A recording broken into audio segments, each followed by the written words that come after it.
په خوب کې توت لیدل د دې څه تعبیر ده؟ علاوالدین ورور پوښتنه کړې ده، په خوب کې توت لیدل د دې څه تعبیر ده؟ او دغه رقم محمد الله ورور پوښتنه کړې ده، په خوب کې باران لیدل یا باران پر چا باندې اوري د دې څه تعبیر ده؟ او رحمت الله ورور پوښتنه کړې ده، په خوب کې انګور لیدل یا خوړل د دې څه تعبیر ده؟ نو اوس به راسو دغه د سوالو جوابونه به ورکو. اول سوال خو دا سوی و چې په خوب کې توت لیدل د دې څه تعبیر ده. نو جواب یې ورکو چې امام ابن سیرین رحمت الله علیه فرمایي په خوب کې خواږه توت خوړل دا د روزي و طرف ته اشاره ده، یعنی الله جل جلاله به د کسب څخه ښه روزي ورکړي. او که چیرې په خوب کې شاتوت خوړی نو دی به غمګینه او فکرمند وي. دغه رقم بل ورور چې پوښتنه کړې وه چې په خوب کې باران اورېدل د دې څه تعبیر ده؟ په خوب کې باران لیدل یا باران پر ده باندې ووري د دې ډېر تعبیرونه دي.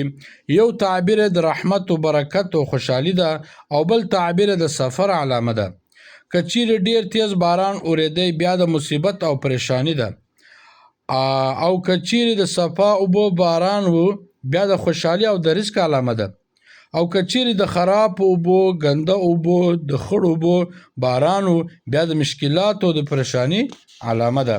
دغه رقم چې کوم ورور پوښتنه کړې وه چې په خوب کې انګور لیدل یا خوړل د دې څه تعبیر ده؟ نو اوس بیا راسو جواب ته.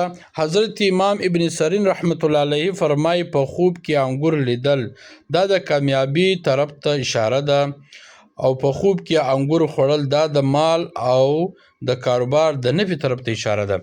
نو درې ورونه پوښتنه کړې وه. یو ورور پوښتنه کړې وه چې توت په خوب لیدل د دې څه تعبیر ده؟ نو توت که چیرې خوږ و، سپین و، نو دا د کسب او د روزي علامه ده چې الله به دته ښه روزي ورکړي، چې دی کم کسب کم کاروبار کوي الله په هغه کې ښه روزي ورکړي. او بل چې باران لیدل په خوب کې نو یو تعبیر دا و د رحمت و برکت خوشحالي، او دوم تعبیر د سفر علامه ده. او که چیرې تیز باران ورېدی بیا د مصیبت او د پریشانی نشانی وه. که چیرې صفا اوبو باران ورېدی پر ده باندې بیا د خوشحالي او د رزق علامه ده. او که چیرې خراب اوبو، ګنده اوبو باران و بیا د مشکلاتو او پریشانیو علامه ده. او دغه رقم دریم سوال چې سوی و چې په خوب کې انګور لیدل یا خوړل صحیح سو د دې تعبیر. نو د دې تعبیر هم دا ده چې حضرت امام ابن سیرین رحمت الله علیه فرمایي په خوب کې انګور لیدل دا د کامیابی طرف ته اشاره ده، د خوشحالي طرف ته اشاره ده. او په خوب کې انګور خوړل دا د مال او د کاروبار د نفع طرف ته اشاره ده.